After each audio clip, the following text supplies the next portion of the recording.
Hey guys, it's Tom in from Tabletop Republic here, and we are back again with more Core 2021 videos. So we did day 0 and day 1, we then did day 2 and day 3. This one is day 4 all by itself because there are loads. I'm expecting this to be not as big as the day 1 video, but still pretty big nonetheless. This one today. We've got some stuff that was meant to come out yesterday that's got delayed, a few things from today that haven't come out, and some other big companies releasing multiples of multiple cards in the same area. So we'll jump into one of them straight away, I guess. So first of all, we have PC Gamer, who released 4 Chandra-based cards. So first up is the Chandra Heart of Fire Mythic Planeswalker. All of them have normal borders and then Chandra specific borders. This one, it's got the classic red exile, you may play them, and then its big -9 is search your graveyard and library for any number of red instants or spells, then shuffle your library, and you can cast them this turn, then you get 6 free red mana. So it's not a ridiculous ultimate. You could just basically reuse any red instants or sorceries for the same mana cost. But this one's quite good. I could see this being used. The plus having a deals 2 damage +1 as well will be quite useful. Then we have Chandra's Magmut, another new dog and not hound. It taps to deal a damage to a player or planeswalker. And yeah, this one's also the specific Chandra border. Then we've got Chandra's Piling. When a sorcery control deals non-combat damage to an opponent, it gets +1/+0 and double strike to end of turn. So essentially it becomes a 4/3 in layman's terms. Very similar to Chandra's... I can't remember what it is. Chandra's Phoenix. It's not Phoenix, but it's the one from M20, I believe, where it's the flying Chandra elemental. Then finally we've got Chandra's Incinerator. Normally it costs 5 and red, costs X less, where X is the total amount of non-combat damage dealt to your opponents this turn. So a shock would reduce down by 2. It's a 6/6 trample. When a sorcery control deals non-combat damage to an opponent, it deals this card deals that much damage to a creature or planeswalker they control. So very good, essentially repeat spells in some way, but they have to target a creature or planeswalker, so you can't. If it was the other way around, that would be really good, because then you could target the opponent and they lose life for every non-combat damage. So it's sort of a reverse of what you would want, but still very good for a rare. Next up, speaking of planeswalkers, Making Magic on the Wizard site released the Basri Planeswalker details. So Basri Ket, the new white one. They all have again normal and Basri specific borders. Basri's +1 is putting 1/1 counters on creatures, which is not a new thing for white, but it's one of the things they're going for with the new white sets. And it's -6 with, at the beginning of combat, you create a token and put a 1/1 counter on every creature you control. That's pretty good in 4 turns. You can do that, I believe. And so being able to put a 1/1 counter every creature you control, I could see some good things coming out of that, especially if you could do a new Simic with white, like Simic Ascendancy style deck. So there is the special border version, just a bit more sandy, I think, pretty much. You've got Basri's Lieutenant, also in the special frame, so you can get a bit of a better look at it. It's got protection from multicoloured, which is quite cool. And if creatures die while they have 1/1 counters on it, you create a 2/2 Knight with Vigilance. This is going to be very, very useful. I like this card. I feel like this is going to be one of the ones that decks won't be themed around, but it'll be a must include in all these new Basri style +1 counter decks. Solidarity, sorcery, just basically Basri Ket's ultimate in a sorcery form for 2 mana. Very good. And Basri's Acolyte, a lifelink cat that also puts counters on 2 creatures. This one was leaked really early, and so we've known about this one for a bit. But yeah, it definitely fits in with the theme of all these Basri cards. There's one more, which is the Basri Bordered Plains. I love the little sandstorm in the middle, that's really good, and it's Amonkhet, I believe, in the background. Not too good on my magic lore or planes, but I believe Amonkhet being the Egyptian sort of themed one is there.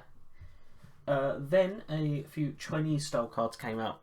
Well, not Chinese style, Chinese language cards came out on the Magic Weibo, the WeChat, and possibly Tencent, which are all Chinese websites.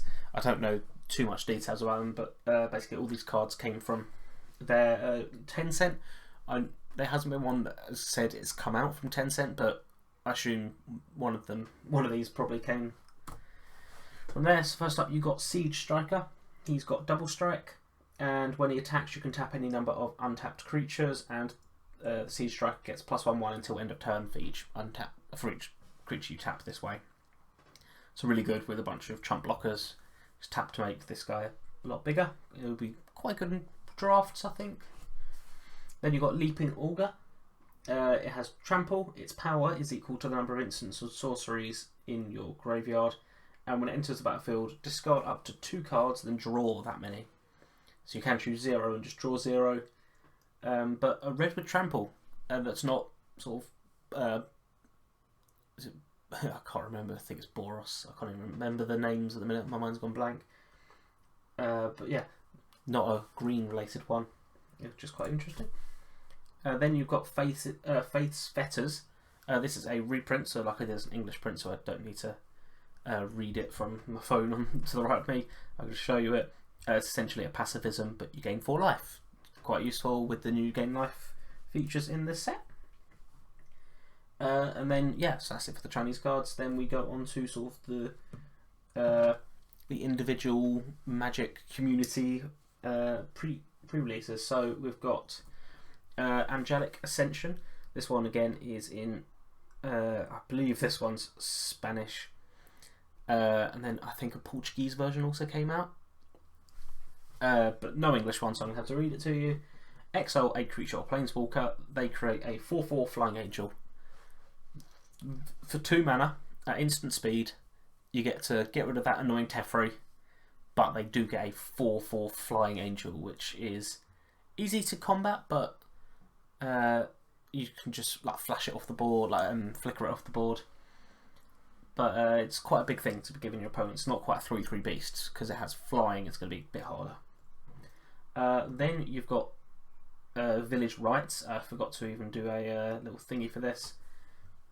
But it's a brand new card, and it has an additional cost of sacrificing a creature, and for 1 black you get to draw 2 cards.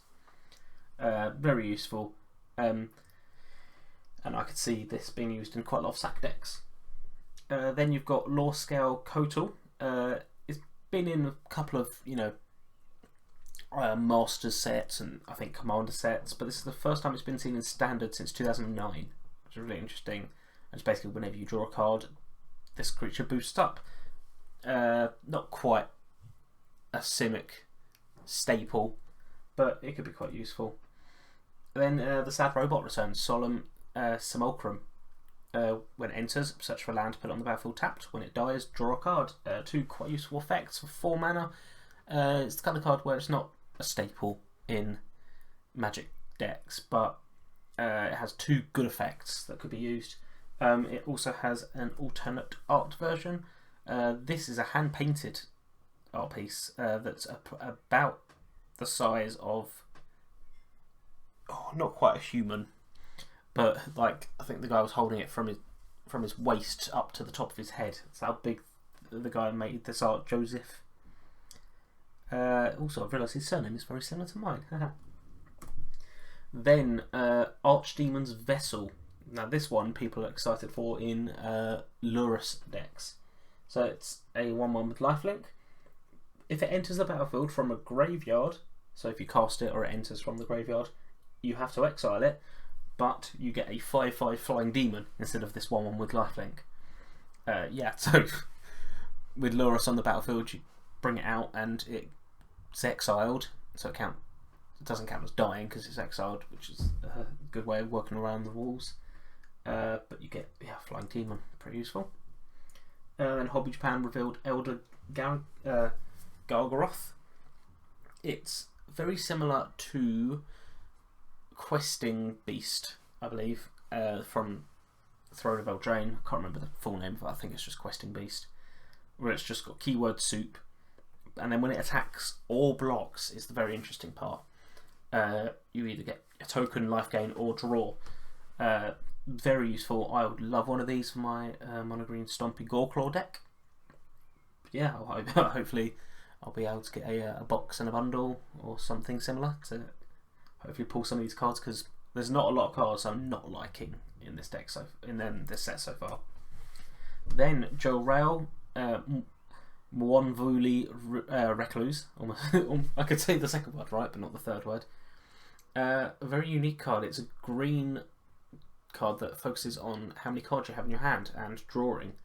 It's the first time this creature's Jorel has been in a set since Time Spiral Time Shifted in 2006, and that was a reprint of a previous card. Yeah, I'm not sure what to think about this one. It's not going to be good in a lot of decks, a lot of like thought about decks. I can see it being used in drafts because for 2 mana as a token generator it's quite good, but it'd have to be a Simic drawing based deck, which is not seen a lot. Then Cultivate. Cultivate is getting its second ever standard print, and the first was the first ever Cultivate in M11.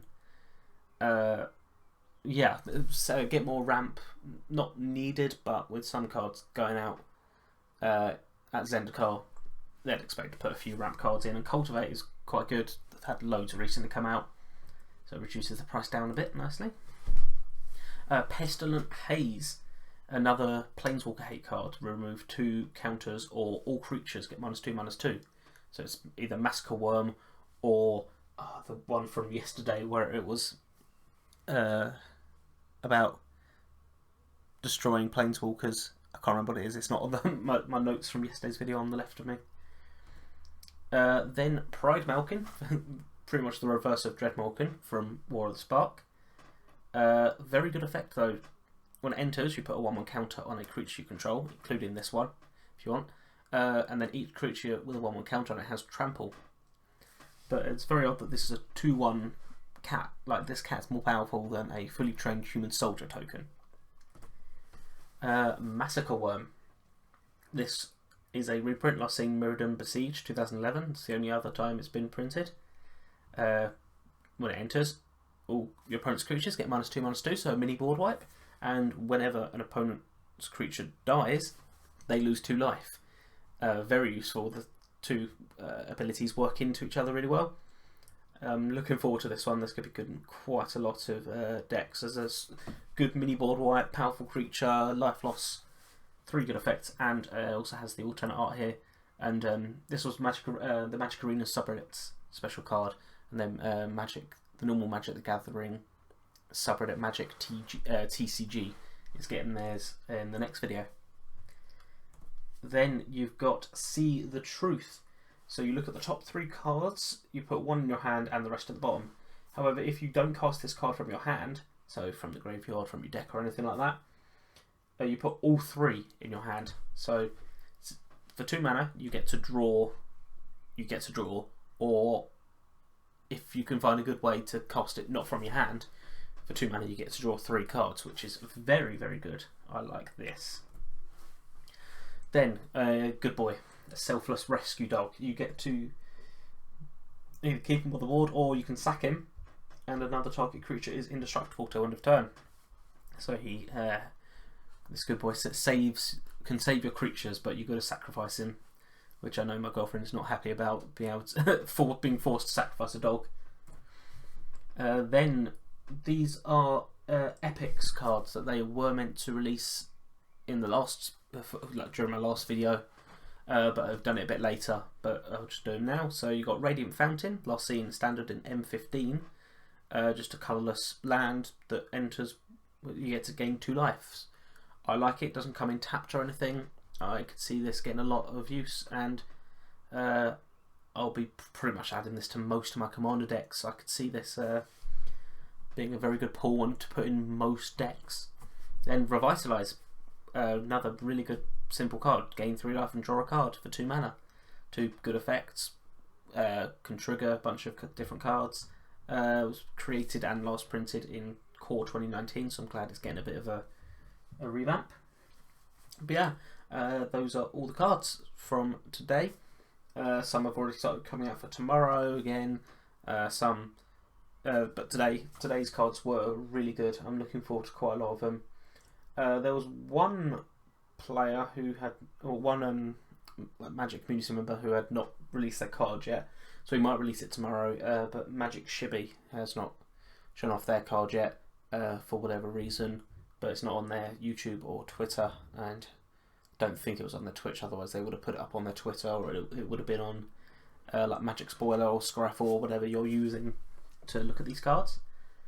But yeah, those are all the cards for today. I hope you guys enjoyed, and I will see you in the next video.